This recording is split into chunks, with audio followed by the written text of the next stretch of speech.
예고해드린 것처럼 이번 시간은 자석으로 구사하는 사암침법 근만성 중이염 함께 토론해 봅니다. 사암침법 TV 우리 방송 교재를 가지고 계신 분들 또는 사암침법의 기초 원리만 터득하신 분들이라면 중이염 치료 가능합니다. 어떠한 요법들이 있는지 먼저 비정격으로 치료할 수 있는 중이염이 있습니다.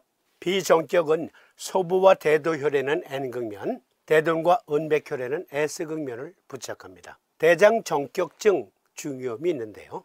대장정격은 족삼류와 곡지의 N극, 양곡과 양계혈에는 S극면을 부착합니다. 끝으로 간정격증 중이염이 있는데요. 간정격은 음곡과 곡천에 N극면 부착하고 경거중봉에는 S극면을 부착합니다.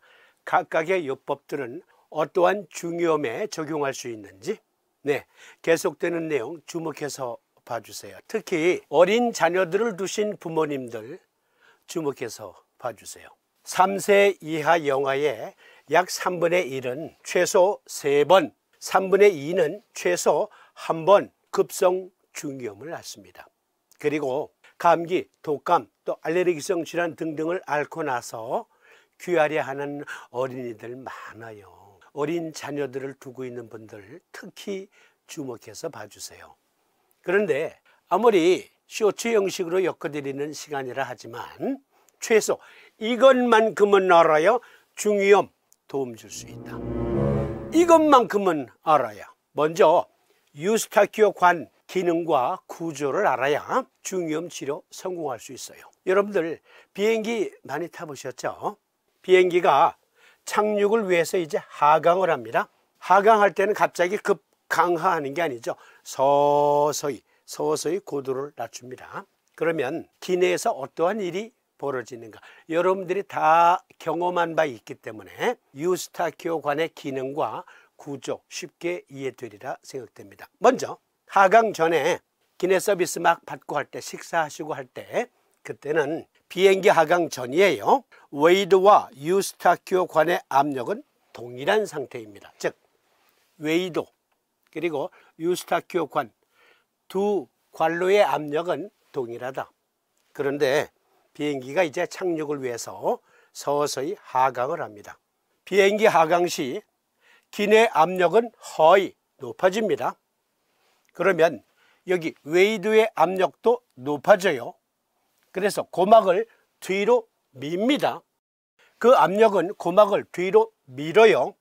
그러면 고막에는 순간적으로 에어 커튼이 쳐집니다. 에어 커튼.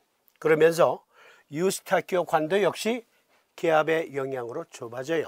그러면 중위 공간, 여기 중위 공간, 이 공간에 갇힌 공기로 인해서 삼출물성 액체가 흘러나옵니다. 그러면 중위의 그 공간은 음압병상과 같은 상태에 놓이게 돼요. 웨이도의 압력, 유스타키오 관의 압력이 증가하면서 중위, 그곳은 공기가 갇힌 공간이 된다. 그리고 순간적으로 삼출물이 나오는데 비행기 탔을 때 이러한 상황에서의 공간 압력은 병이 아니에요. 누구나 경험하는 것. 비행기가 이제 착륙을 했어요. 주기장으로 이동하는 동안에 무사히 착륙했다는 안내방송이 나오잖아요. 그런데 저 먼 곳에서 말하는 소리처럼 들려. 그러다가 비행기가 이동하는 중에 갑자기 귀가 뻥 뚫리면서 소란스러워져요. 그렇죠? 그런 경험 해보신 적 있잖아요. 착륙 시 귀가 뻥 뚫리는 것은 웨이드와 유스타키오 관의 압력이 평형으로 회복된 거예요. 웨이드와 유스타키오 관의 동일한 기압 상태가 되어서 귀가 뻥 뚫립니다. 이것이 유스타키오 관의 기능 그리고 구조예요. 그런데 소아의 중이염이라는 논문에 보니까 바이러스성 호흡기 감염은 또한 유스타키오 관 기능을 손상시킬 수 있습니다. 호흡기 감염, 감기, 독감, 코로나, 알레르기성 비염, 천식 등의 호흡기 질환은 결국 구강, 비강 쪽에서 일어나는 일이잖아요. 그래서 비강에, 구강에 감염이 따르게 돼요. 필수적으로. 약하든 강하든. 그러면 각종 박테리아, 바이러스 등등의 세균이 구강 안에 서식하게 되죠. 그 구강의 염증이 감염이 유스타키오관의 점막에도 염증을 일으켜요. 여기 잘 보세요. 고름이 꽉 찬 감염 상태의 중이염. 그런데요, 이 상태는 깔끔한 상태. 이 깔끔한 상태의 중2에 염증이 생기는 가장 중요한 이유는 호흡기 감염 등으로 구강에 염증이 생기면 유스타키오관에도 염증이 생길 수 있다. 유스타키오관 내막은 점막이잖아요. 그 점막에 염증이 생기니까 부풀어요. 이렇게 부풀어요. 염증 때문에. 그러면 유스타키오관이 막힙니다. 막히면서 외이와 유스타키오관의 압력이 편차가 생기면서 중2에는 면역력이 떨어지고 삼출물이 고여서 염증이 되고 고름이 생성되게 되지요. 유스타키오관의 점막 염증이 가장 큰 중이염의 원인이다. 국가건강정보 포털에 들어가니까 급성 중이염의 치료에서 가장 중요한 것은 항생제입니다. 서의적으로는 염증이 생겼으니까 항생제를 써야죠. 항생제는 쓰면 쓸수록 내성이 생깁니다. 어쩔 수 없어요. 서희들이 항생제 쓰는 거 한의들이 우리들은 참견할 필요 없어요. 그들은 그들의 말을 하고 우리는 우리 말만 하면 돼요. 문제는 어려서부터 중이염, 호흡기 감염 등으로 잦은 항생제 투약을 받은 어린이들은 청소년기 또는 성년기에서 그야말로 심각한 어떠한 증으로 인해서 대량 항생제를 필요로 할 때 그만 그 항생제 내성으로 생명의 위협이 될 수도 있어요. 그러니까 사암침 쓰세요. 그러면 적은 항생제 투약으로도 치료가 가능해요. 한의학 대사전에 보니까 경맥들은 자체의 순행 부위가 있고 일정한 장부 기관들과 연계되어 있다. 그 경맥을 통하여 그 경기가 해당 장부 및 기관들에 가서 정상적인 기능을 유지하게 하며 온몸을 하나의 통일체로 연결시켜주는 기능을 수행한다. 한의학 대사전. 그러면 족태음습 비토경은 태음습이라는 경기로 비장의 어떠한 정상적인 기능을 유지하게 도와줍니까? 아니, 비장은 어떠한 기능이 정상적인 기능입니까? 그렇습니다. 족태음습 비토경의 태음습이라는 경기는 비장이라는 장부에 비장이 수행하는 면역력, 그 면역력을 충실히 수행할 수 있도록 돕는 게 족태음습 비토경의 태음습의 임무이고, 비장은 면역력이에요. 비장의 면역력이 비장의 정상 기능 중에 아주 중요한 기운이에요. 그런데 그 기운이 약해. 그러면 우리가 비정격을 쓰지요. 면역세포를 증폭시키기 위해서. 비장은 병원 재침입으로부터 신체를 보호하는 기본적인 역할을 하는 림프 면역기관입니다. 중이염은요, 중이 좁은 공간 내의 염증이지만 결국 그것으로 면역세포를 보내주는 것은 비장의 역할입니다. 비장이 림파틱 시스템이라는 운하를 통해서, 그 시스템을 통해서 면역세포들을 끊임없이 중이 쪽으로 보내요. 혈액을 통해서도 보내고 림파틱 시스템을 통해서도 보냅니다. 그런데 그 작용이 항균 작용이요, 대식 작용이거든요. 그러니까 잘 훈련된 병사로서의 면역세포들을 중이 쪽으로 계속, 신선한 면역세포들을 계속 공급이 가능하다면 항생제를 쓰지 않거나 적게 쓰고도 충분히 치료됩니다. 중이염은. 그래서 면역세포 증폭을 위해서 비정격을 쓰는 겁니다. 비정격, 소보와 대도혈에는 N극, 대둔과 은백혈에는 S극. 무조건 비정격 쓰면 낫는다가 아니고, 이러한 의과학적인 근거, 우리 몸의 생화학적인 근거, 그것으로 중이염 치료 비정격 가능하다라는 말씀을 드렸는데, 문제가 또 있어. 어떤 문제요? 네, 아데노이드와 관련된 유스타키오관의 부종이 있습니다. 유스타키오관의 염증, 그러면 필연적으로 아데노이드라는 림프절이 감염될 수가 있어요. 그래서 아데노이드라는 림프절의 염증을 해소하지 않고는 또 완벽한 치료가 되지 않습니다. 아데노이드, 인두편도라고 하는데요. 우리가 흔히 편도선염 할 때 그 편도는 구개편도라고 해서 목구멍의 양쪽에 위치해 있는데, 아데노이드라는 것은 림프절로서 입천장 쪽에 있습니다.